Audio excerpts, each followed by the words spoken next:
Nalulungkot na dismaya nangihinayang at nadurog ang puso ko simula nung bumangga ang uso ni Sonic sa track. Kahit anong cheer up ko sa sarili ko, talagang nahabag ako sa sitwasyon ng Honda Click ko. Wala na tayong magagawa, nangyari nang dapat mangyari. Kesa magmukmok naisipan ko na lang ayusin ang motor ko. Kaya nga hindi tayo makabiyahe dahil wasak ang ating motor mga brother. Dahil sa aksidente nung nakaraan. Hindi pa tayo makabiyahe kasi naantay pa natin yung pyesa. Pinapa-deliver ko, hindi pa dumadating. Boom! Wasak my friends.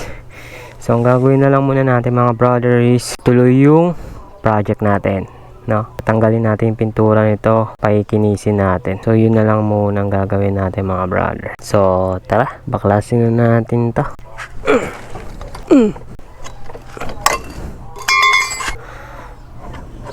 Diba?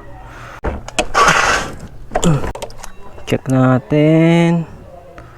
Uy, mukhang magpapalit na tayo ng brake pad ah. Ang kilig.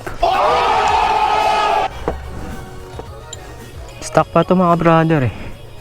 Brake pad natin. Pero pudpud na dito. Palitin na natin. Meron naman ako nakahanda dyan na pamalit. So ito, tatanggalin natin yung pintura, sabay pakikinisin natin. Boom, warak. Bagong decals, warak kagad no? Hindi man lang na-enjoy. Suot muna tayo ng gloves. Kasi papahidan din natin to ng strip sal mamaya para protektado ang ating mga kamay.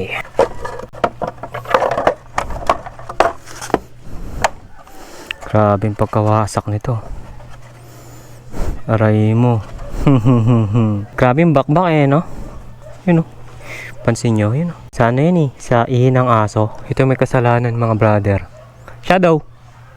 Ikaw may kasalanan, di ba? Oh, siya may kasalanan. Ang hilig niya kasing umihi sa gulong